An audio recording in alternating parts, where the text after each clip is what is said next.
हरे कृष्णा। श्रीमद् भगवद गीता यथारूप chapter 16 श्लोक number 4।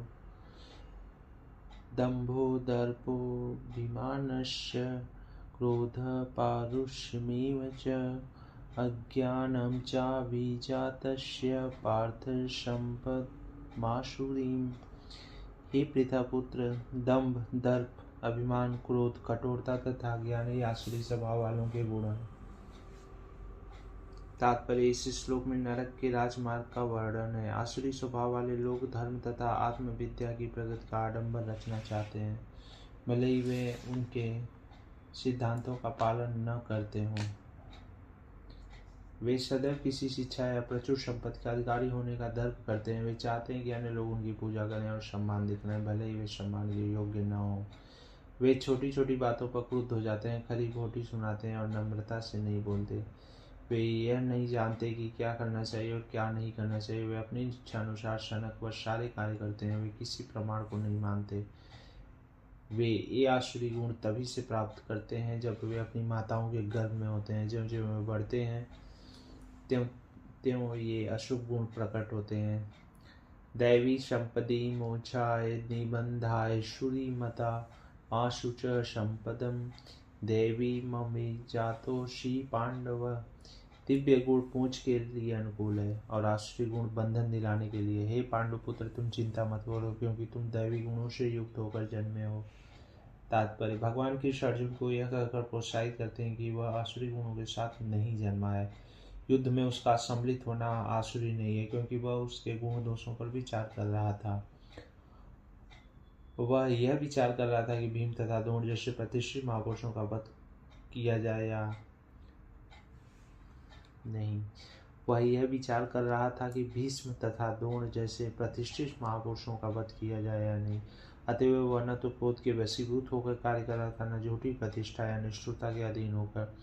अतएव वह आश्रय स्वभाव का नहीं था। क्षत्रिय के लिए शत्रु पर बाण बरसाना दिव्य माना जाता है और ऐसे कर्तव्य से विमुख होना आसुरी।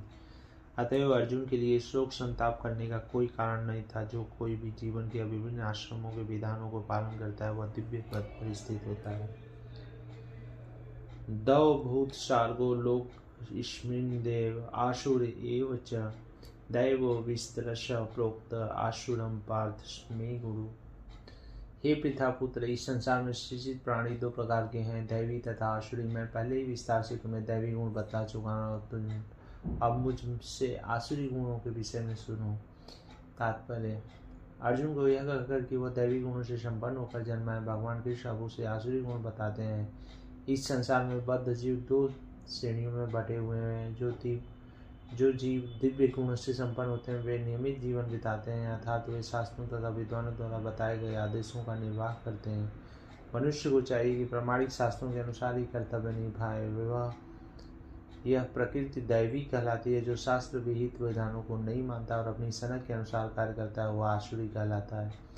शास्त्र के विधि विधानों के प्रति आज्ञा भाव ही एकमात्र कसौटी है, अन्य नहीं।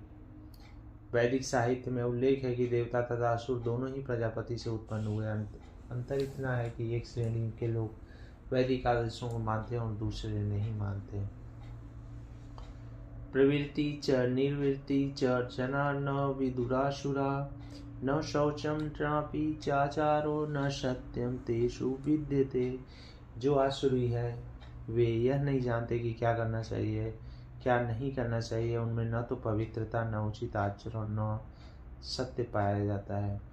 तात्पर्य, प्रत्येक सभ्य मानव समाज में कुछ आचार संहिताएं होती हैं जिनका प्रारंभ में पालन करना होता है। विशेषतः आर्यगण जो वैदिक सभ्यता को मानते हैं और अत्यंत सभ्य माने जाते हैं, इनका पालन करते हैं, किंतु जो शास्त्रीय आदेशों को नहीं मानते वे असुर समझे जाते हैं। इसलिए यहाँ पर कहा गया कि असुरगण न तो शास्त्रीय नियमों को जानते हैं, न उनमें इसके पालन करने की प्रवृत्ति पाई जाती है। उनमें से अधिकांश इन नियमों को नहीं जानते और जो थोड़े से जानते भी हैं, उन्हें उनके पालन करने की प्रवृत्ति नहीं होती है। उन्हें न तो वैदिक आदेशों से कोई श्रद्धा होती है, न ही वे उसके अनुसार कार्य करने की इच्छुक होते हैं। असुरगण न ही तो बाहर से न भीतर से स्वच्छ होते हैं। मनुष्य को चाहिए कि स्नान करके, दंत मंजन करके, बाल बनाकर वस्त्र बदलकर शरीर को स्वच्छ रखे। जहाँ तक आंतरिक स्वच्छता की बात है, मनुष्य को चाहिए कि वह सदैव ईश्वर के पवित्र नामों का स्मरण करे और हरे कृष्ण महामंत्र का कीर्तन करे। असुर गुण ब्राह्मण तथा आंतरिक स्वच्छता के इन नियमों को न तो चाहते हैं न इसका पालन करते हैं। जहाँ तक आचरण की बात है, मानव आचरण का मार्गदर्शन करने वाले अनेक विधि विधान हैं, जैसे मनु संहिता जो मानव जाति का अधिनियम है। यहाँ तक कि आज भी सारे हिंदू मनु संहिता का ही अनुगमन करते हैं। इसी ग्रंथ से उत्तराधिकार तथा अन्य विधि संबंधी बातें ग्रहण की जाती हैं। मनु संहिता से स्पष्ट कहा गया है कि स्त्री को स्वतंत्रता न प्रदान की जाए। मनु संहिता में स्पष्ट कहा गया है कि स्त्री को स्वतंत्रता न प्रदान किया जाए। इसका अर्थ यह नहीं होता कि स्त्रियों को दासी बनाकर रखा जाए। वे तो बालकों के समान हैं, बालकों को स्वतंत्रता नहीं दी जाती, लेकिन इसका यह अर्थ नहीं कि वे दास बनाकर रखे जाते हैं। लेकिन असुरों ने ऐसे आदेशों की उपेक्षा कर दी और वे सोचने लगे कि स्त्रियों को पुरुषों के समान ही स्वतंत्रता प्रदान की जाए।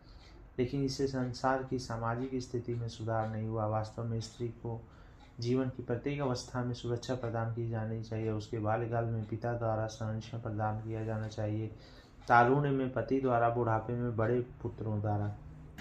मनुष्य संहिता के अनुसार यही उचित सामाजिक आचरण है। लेकिन आधुनिक शिक्षा ने नारी जीवन का एक अतिरंजित अहंकारपूर्ण बोध उत्पन्न कर दिया है। अतएव अब विवाह एक कल्पना बन चुका है। स्त्री की नैतिक स्थिति भी अब बहुत अच्छी नहीं रह गई। अतएव असुरगण कोई ऐसा उपदेश ग्रहण नहीं करते जो समाज के लिए अच्छा हो। चूंकि वे महर्षियों के अनुभव तथा उनके द्वारा निर्धारित विधि विधानों का पालन नहीं करते, अतएव आसुरी लोगों की सामाजिक स्थिति अत्यंत शोचनीय है। असत्यम प्रतिष्ठम ते जगदाहुर्नीश्वरम अपरस्पर संभूतम किम्नेकात्म हेतुकम। वे कहते हैं कि यह जगत मिथ्या है, इसका कोई आधार नहीं और इसका नियमन किसी ईश्वर द्वारा नहीं होता। उनका कहना है कि यह काम इच्छा से उत्पन्न होता है और काम के अतिरिक्त कोई अन्य कारण नहीं है। तात्पर्य, आसुरी लोग यह निष्कर्ष निकालते हैं कि यह जगत मायाजाल है, इसका न कोई कारण है, न कार्य, न नियामक, न कोई प्रायोजन, हर वस्तु मिथ्या है। उनका कहना है कि यह दृश्य जगत आकस्मिक भौतिक क्रियाओं तथा प्रतिक्रियाओं के कारण है। वे ये नहीं सोचते कि ईश्वर ने किसी प्रायोजन से इस संसार की रचना की है। उसका अपना सिद्धांत है कि यह संसार अपने आप उत्पन्न हुआ है और यह विश्वास करने का कोई कारण नहीं कि इसके पीछे किसी ईश्वर का हाथ है। उनके लिए आत्मा तथा पदार्थ में कोई अंतर नहीं होता। वे परम आत्मा को स्वीकार नहीं करते। उनके लिए हर वस्तु पदार्थ मात्र है और यह पूरा जगत मानव अज्ञान का पिंड है। उनके अनुसार प्रत्येक वस्तु शून्य है और जो भी सृष्टि दिखती है वह केवल दृष्टि भ्रम के कारण है। वे इसे सच मान बैठते हैं कि विविधता से पूर्ण यह सारी सृष्टि अज्ञान का प्रदर्शन है। जिस प्रकार स्वप्न में हम ऐसी अनेक वस्तुओं की सृष्टि कर सकते हैं जिनका वास्तव में कोई अस्तित्व नहीं होता, अतएव जब हम जाग जाते हैं तो देखते हैं कि सब कुछ स्वप्न मात्र था। लेकिन वास्तव में यद्यपि असुर यह कहते हैं कि जीवन स्वप्न है, लेकिन वे इस स्वप्न को भोगने में बड़े कुशल होते हैं। तो वे ज्ञानार्जन करने के बजाय अपने स्वप्न लोक में अधिकाधिक उलझ जाते हैं। उनकी मान्यता है कि जिस प्रकार शिशु केवल स्त्री पुरुष के संभोग का फल है, उसी प्रकार यह संसार बिना किसी आत्मा के उत्पन्न हुआ है। उनके लिए यह पदार्थ का संयोग मात्र है जिसने जीवों का उत्पन्न किया, तो आत्मा के अस्तित्व का प्रश्न ही नहीं उठता। जिस प्रकार अनेक जीवित प्राणी अकारण पसीने ही से स्वदेश तथा मृत शरीर से उत्पन्न हो जाते हैं, उसी प्रकार यह सारा जीवित संसार दृश्य जगत के भौतिक संयोगों से प्रकट हुआ है। अतएव प्रकृति की इस संसार की कारण स्वरूपा है। अतएव प्रकृति ही संसार की कारण स्वरूप है, इसका कोई अन्य कारण नहीं है। वे भगवत गीता में कहे गए कृष्ण के वचनों को नहीं मानते। भयाध्यक्षेण प्रकृति श्रूयते सचराचरम। सारा भौतिक जगत मेरे ही निर्देश से अंतर्गत गतिशील है। दूसरे शब्दों में असुरों को संसार की सृष्टि के विषय में पूरा ज्ञान नहीं है। प्रत्येक का अपना कोई न कोई सिद्धांत है। उनके अनुसार शास्त्रों को कोई एक व्याख्या दूसरी व्याख्या के ही समान है, क्योंकि वे शास्त्रीय आदेशों के मानक ज्ञान में विश्वास नहीं करते।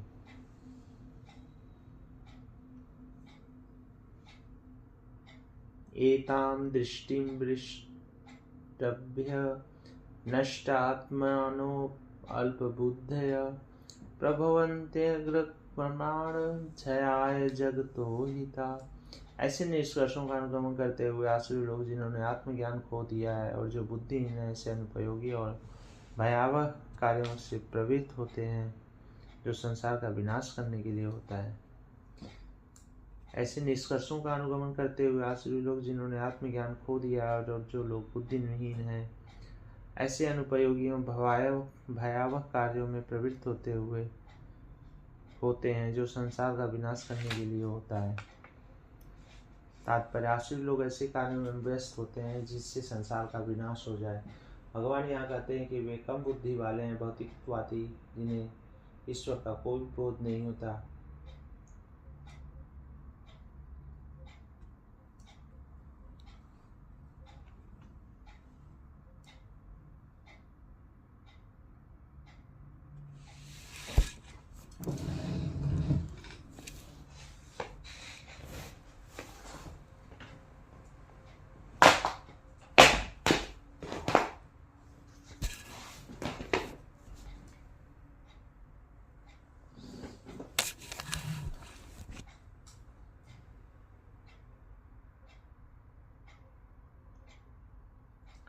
भगवान यहाँ कहते हैं कि वे कम बुद्धि वाले हैं, भौतिकवादी, जिन्हें ईश्वर का कोई बोध नहीं होता। सोचते हैं कि वे प्रगति कर रहे हैं, लेकिन भगवत गीता के अनुसार वे बुद्धिहीन तथा समस्त विचारों से शून्य होते हैं।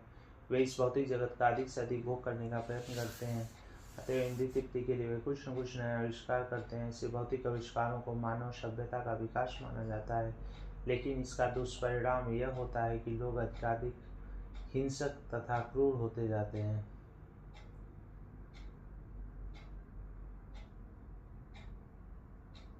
वे पशुओं के प्रति क्रूर हो जाते हैं और अन्य मनुष्यों के प्रति भी। उन्हें इसका कोई ज्ञान नहीं कि एक दूसरे से किस प्रकार व्यवहार किया जाए। आसुरी लोगों में पशुवध अत्यंत प्रधान होता है। इसलिए लोग संसार के शत्रु समझे जाते हैं, क्योंकि वे अंततः ऐसा आविष्कार कर लेंगे या कुछ ऐसी सृष्टि कर लेंगे जिससे सबका विनाश हो जाए। अप्रत्यक्षतः यह श्लोक नाभिकीय वस्तुओं के आविष्कार की पूर्व सूचना देता है, जिसका आज सारे विश्व को गर्व है। किसी भी क्षण युद्ध हो सकता है और ये परमाणु हथियार विनाश लीला उत्पन्न कर सकते हैं। ऐसी वस्तुएं संसार के विनाश के उद्देश्य से ही उत्पन्न की जाती हैं और यहाँ पर इसका संकेत किया गया है। ईश्वर के प्रति अविश्वास के कारण ही ऐसे हथियारों का आविष्कार मानव समाज में किया जाता है। वे संसार की शांति तथा संपन्नता के लिए नहीं होते हैं।